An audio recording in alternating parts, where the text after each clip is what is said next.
حرام نہیں ہے. چونکہ جناب حرام تو شراب کے بارے میں ہے کہ شراب حرام. یہ کہاں لکھا ہے کہ وہ لکوڈ شراب جس کو کہتے ہیں وہ حرام ہے؟ یہ ناپسندیدہ چیز ہے لیکن یہ حرام نہیں ہے. تو آپ بتائیے گا اس میں. کل مسکر حرام، ہر نشہ آور شے حرام ہے. جس کا نشہ اس میں وہ کہتے ہیں جی نشہ تو لوگوں کو چائے کا نشہ بھی ہوتا ہے جیسے کیا وہ تو حرام نہیں ہے. یہ میں نے جو سنا ہے. جی وہ جو چائے کا نشہ ہے وہ آپ کے بدن کے لیے ویسے نقصان دہ نہیں کہ جیسے اس آئس کا نشہ ہے. رائٹ. چائے پینے والا اپنی عقل کو زائل نہیں کر دیتا. ہاں صحیح. تو جو وہ نشہ کہ جس سے انسان کی عقل زائل ہو جاتی ہے ہاں ہاں اور پھر آہستہ آہستہ انسان اس منزل پہ پہنچ جاتا ہے، اس کو خود ہوش ہی نہیں رہتا کئی مرتبہ کہ وہ کہاں ہے، ہاں کس کیفیت میں ہے، حتیٰ یہ کہ اس نے کون سا لباس پہنا ہے، پہنا بھی ہے کہ نہیں پہنا، اور وہ کیا کر رہا ہے. آپ دیکھیں گے کہ ویسٹرن ورلڈ میں کتنے ایسے لوگ ہیں کہ جو منڈے ٹو فرائیڈے بڑے جینٹل مین ہیں 9 to 5. جب آپ اس کو ویکینڈ پہ دیکھیں گے کسی کلب کے باہر تو پتا چلے گا کہ یہ کیسا انسان ہے. تو وہ اس لیے کہ اس پہ وہ نشہ غالب ہے کہ اس کو یہ ہوش ہی نہیں ہے کہ میں کتنا پڑھا لکھا آدمی ہوں، میں کون سی پروفیشنل جاب کر رہا ہوں. وہاں پر آپ کو پریکٹیکلی نظر آ رہا ہوتا ہے کہ واقعا حق سبحانہ و تعالیٰ نے کیوں شراب کو حرام کیا ہے. صحیح ہے. بالکل صحیح حرام کیا، اس لیے کہ انسان کو تمیز ہی نہیں رہتی. اور واقعا جو یزید ملعون کے لیے بھی کہا جاتا ہے کہ محرم خواتین کی بھی جو ہے اس کو پھر تمیز نہیں رہی. اس کی وجہ کیا تھی؟ وجہ یہ تھی کہ شراب کا نشہ اتنا غالب ہو جاتا تھا. تو شراب نجس بھی ہے اور حرام بھی ہے. باقی جو مثلا چرس وغیرہ ہے وہ نجس نہیں ہے، یعنی ہاتھ لگانے سے ہاتھ نجس نہیں ہو جائے گا، لیکن حرام ہے اس لیے کہ اس میں نشہ ہے. ٹھیک. وہ نشہ کہ انسان کی عقل کو زائل کر دے، صحیح ہے، وہ جائز نہیں ہے. اور ٹھیک اس میں مفتی صاحب یہی بات ہے. باقی شراب کے علاوہ باقی نہیں. بالکل ایسا ہی ہے. اور اس میں ٹھیک ہے جس سے انہوں نے بتایا کہ عقل زائل ہو جاتی ہے. اگین میں نے آرگومنٹ سنا ہے تو میں پیش کر رہا ہوں کہ اس میں اگر یہ ٹھیک ہے یہ اس کا اثر ہے لیکن صرف اس بنیاد پر تو حرام نہیں ہے نا. مثال کے طور پر لوگ کہتے ہیں جی او جی مجھے معلوم ہے جی میں کتنے میں ڈیسنٹ رہوں گا تو میں نے کبھی میں نے اتنا انٹیک لیا ہی نہیں کہ میں اپنی عقل کھو دوں کہ میں بہک جاؤں. تو اتنا تو ٹھیک ہے نا. اتنا حرام ہے جس کے بعد عقل زائل ہو جائے. تو میری عقل زائل نہیں ہو رہی اتنا ٹھیک ہے. تو یہ تو کوئی جواز نہیں بنے گا نا. بسم اللہ الرحمن الرحیم. بالکل آپ صحیح کہہ رہے ہیں. اس میں وسیم بھائی تھوڑا سا جو دیکھا جائے نا تو ہمارے سوسائٹی کا رجحان اور یہ جس طریقے سے شخصیت کی جو تعمیر ہو رہی ہے وہ طریقے سے ہو رہی ہے. ہاں مطلب ہم بہت ساری چیزیں ہیں جائز، تو کیا ہر جائز کام کرتے تو نہیں ہیں. اگر جائز بھی سمجھ لیں تو صحیح. ہاں حالانکہ جو ابھی بات ہوئی ہے کہ کل مسکرن حرام، پھر اسی طریقے سے آپ نے کہا کہ قلیل جس کا کثیر مقدار حرام ہے تو قلیل بھی مقدار حرام ہی ہوتی ہے. صحیح ہے. یعنی اس چیز کے اندر جب یہ خرابی موجود ہے تو اب آپ قلیل مقدار میں بھی استعمال کرو گے تو وہ جائز نہیں ہوگی. صحیح. ٹھیک یہ ہے. تھوڑی ہے کہ آپ نے کوانٹٹی کم کر دی اور حد نشہ تک نہیں پہنچے تو اب نشہ کرتے رہو. مجھے ابھی تک نشہ چڑھا نہیں ہے. بھائی عادی لوگ جو ہوتے ہیں ان کو تو کثیر مقدار بھی اثر نہیں کرتی. ہاں جی تھریش ہولڈ بڑھ جاتا ہے. صحیح بات ہے. تو ان کے لیے فارمولہ تو نہیں بدلا جائے گا. آپ اشرف المخلوق ہو. اللہ تبارک و تعالیٰ نے انسان کو اپنی تخلیق کا شاہکار بنایا. اللہ تبارک و تعالیٰ نے انسان کو جو ہے وہ سب سے زیادہ ذی عقل بنایا. تو وہ چیز جو انسان کی فضیلت کا معیار ہے آپ اس کو تباہ کر رہے ہیں. آپ اپنا وقار گرا رہے ہیں. آپ اپنی صحت کو نقصان دے رہے ہیں. آپ اپنے اخلاق اور آپ اپنی جو ہے وہ ایک شخصیت کو ڈیمیج کر رہے ہیں. آپ یہ بھی تو دیکھیں کہ انسان کو کہاں تک جانا تھا اور انسان کو کیا کچھ کرنا تھا. آج دیکھو تو کسی کی عمر جو ہے وہ 60 سال 70 سال 50 سال. اللہ تعالیٰ نے انسان کو جو بنایا ہے کم سے کم بھی اس کے یہ جو آرگنس ہیں وہ 100 سال اس کی ویلیڈیٹی ہے. لیکن کسی کا گردہ خراب، کسی کا پھیپھڑا خراب. تو جب جائز کر کے یہ حرکتیں کرو گے تو کچھ عمر کے بعد ستیاناش تو ہونا ہی ہے بدن کا. چونکہ آپ نے بات کی تو اس میں تائید ہے نا آپ کی. یہی ایسے ہے نا. اس میں ایک بات یہ کہ فقط حرام جو ہے نا وہ حرام نہیں ہوتا بلکہ اس کا مقدمہ بھی حرام ہوتا ہے. اللہ تعالیٰ نے قرآن میں کہا لا تقربوا الزنا، یہ نہیں کہا زنا نہ کرو گا، قریب نہیں. کیونکہ کوئی ایسی سچویشن ہے کہ آپ اپنے آپ پہ نہیں کنٹرول کر سکتے. کریکٹ. نہ محرم کا ایک روم میں ہونا جہاں کوئی نہیں دیکھ رہا، کہا تیسرا شیطان ہوتا ہے.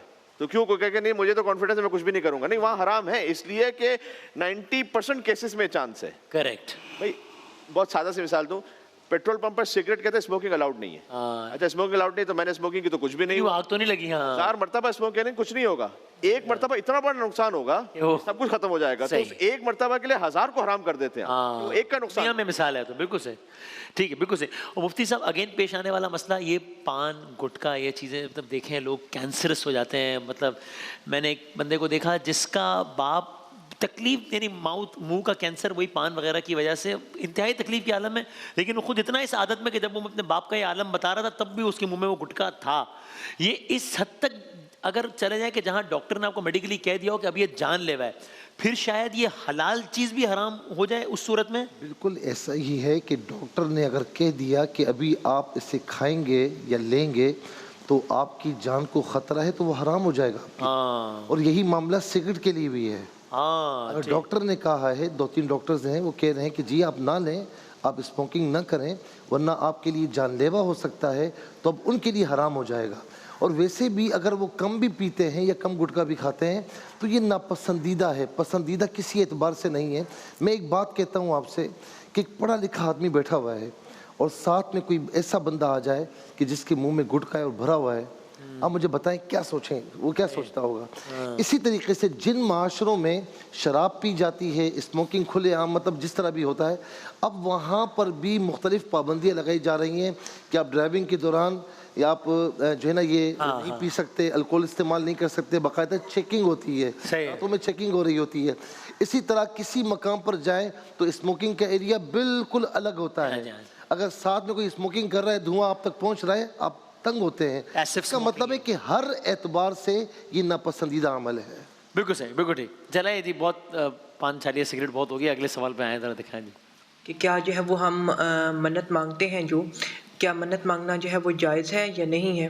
اور منت جو ہم مانگتے ہیں کہ جو ہے وہ اللہ تعالیٰ ہمارا یہ کام کر دے تو ہم اللہ تعالیٰ کی راہ میں جو ہے وہ فلاں چیز صدقہ کریں گے, اتنے جو ہے وہ چیز صدقہ کریں گے یا اتنے نوافل ادا کریں گے. اور جو ہے وہ نوافل جو ہے وہ ادا نہ کرنا جو ہے وہ پھر نہ کرنے پر جو ہے وہ کیا گناہ ملے گا یا نہیں ملے گا؟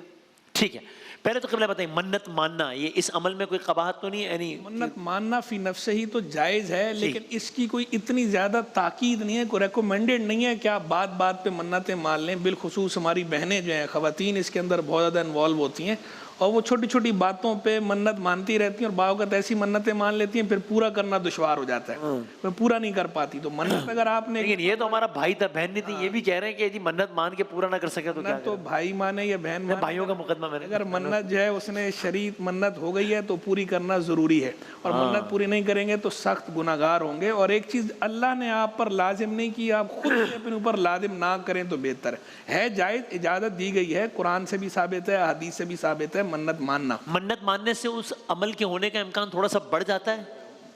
وہ اصل میں یہ ہے کہ منت جب مانتے ہیں تو منت مانتے ہوئے آپ ظاہری بات ہے جس چیز کی منت مان رہے ہوتے ہیں وہ نیک کام ہوتا ہے. تو جب بندہ نیک کام کرتا ہے, عبادت کرتا ہے, تو اس عبادت کی ایک رحمت اور برکت تو ہوتی ہے, اس کا انکار تو نہیں ہے. لیکن جو ہے وہ زیادہ پسندیدہ نہیں ہے کہ بات بات پہ مانے, لیکن مان لیے تو پورا کرنا بھارت ضروری ہے. لیکن منت کے اندر یہ ہوتا ہے کہ دل کا ارادہ نہیں چلے گا, اس میں نیت نہیں ہے, زبان سے الفاظ کہنا ضروری ہے, تبھی شرعی طور پر منت کا. اور وہ مخصوص کوئی الفاظ ہیں, یہاں میں کہتا ہوں میں منت مانتا ہوں یہ ہو جائے گا تو یہ کر دوں, الفاظ کوئی بھی ادا کر دے, لیکن زبان سے الفاظ کہے ایک, اور دوسری بات یہ ہے اس کے اندر کہ وہ جس چیز کی منت مان رہا ہے اس کی جنس میں سے کوئی فرض یا واجب ہو, یعنی کوئی عبادت ایسی ہو کہ جو اس کی جنس میں سے فرض, جیسے نوافل کی منت مانی تو نمازیں جو ہے وہ فرض ہیں, 5 نمازیں فرض موجود ہیں, وہ نوافل کی منت پوری کرنی پڑے گی. اب چاہے 100 نوافل کی منت مانی ہے یا 50 کی مانی ہے, اس لیے ہم کہتے ہیں بعض اوقات بات بات پہ کہتے ہیں نا کہ یہ 100 نفل پڑھیں گے. اب وہ 100 نوافل پڑھنا کو آسان کام نہیں ہے جس کو واقعی پڑھنا کہتے ہیں. اگر آپ نے ایسے ہی گزارنے ہیں تو انفال ہو جائے گا. نفل کی جمع کیا, 100 تو بہت سارے نوافل. اچھا نوافل ہے, ٹھیک سے, تو پھر آپ مانگیے تو پھر پڑھ لیں, تو پڑھنے پڑے. لیکن دل میں ارادہ کیا ہے تو پھر وہ ٹیکنیکلی نہیں ہوئی, وہ ٹیکنیکلی وہ شرن منت تو نہیں ہے, پورا کر لیں تو اچھی بات ہے, لیکن شرن لازم نہیں ہے. اس میں کیا ہے فقہ جعفری میں, بات بات پہ قسم کھانا اور منت ماننا اس کو اتنا پسندیدہ عمل تو نہیں کہا گیا, لوگوں کی اتنی عادت ہوتی ہے حالت احرام میں بھی, چونکہ قسم کھانا فقہ جعفری کے مطابق شرن جائز نہیں ہے, حالت احرام میں قسم کھائے. قسم نہ, احرام کے حالت میں قسم کھا لے فقہ جعفری میں تو کیا باطل ہو جاتا ہے احرام؟ یا احرام میں غلط کام ہے, احرام میں کچھ پابندیاں پہ آ جاتی ہیں نا, آئینہ دیکھ سکتے, اس میں قسم شرعی آپ نہیں کھا سکتے, منع ہے اس میں. تو اب کوئی کہتا ہے یار خدا کی قسم میں قسم نہیں کھاؤں گا, تو اتنی عادت لگی ہوئی ہے قسم کی کہ قسم نہ کھانے کی بھی قسم کھا رہا ہے. تو منت ماننا یا قسم وغیرہ اس کو اتنا پسندیدہ نہیں کہا گیا, چاہے اس کام کے لیے بھی. اور جس کام کی منت ہے وہ اسی طرح سے ہے کہ کوئی ممدوح کام ہو, کوئی پسندیدہ کام ہو, میں روزہ رکھوں گا, میں صدقہ دوں گا, اس طرح سے. نہیں مستحب نا, وہ ایک صاحب کہنے لگے یار وہ رمضان کے روزے 3 سال سے رکھے نہیں, منت مانتا ہوں یہ کام ہو جائے گا تو اس رمضان کے روزے رکھوں گا. تو بھائی جان وہ تو رکھنے ہی تھے, تو کام نہ بھی ہو تو بھی رکھنے تھے, اسی وجہ سے کام نہیں ہو رہا کیونکہ رکھے نہیں 3 سال تک. تو مثلا ہاں جی, تھوڑا سا یہ بھی ہو کہ منت اگر ماننی ہے تو بہت زیادہ نہ مانے. صحیح ہے,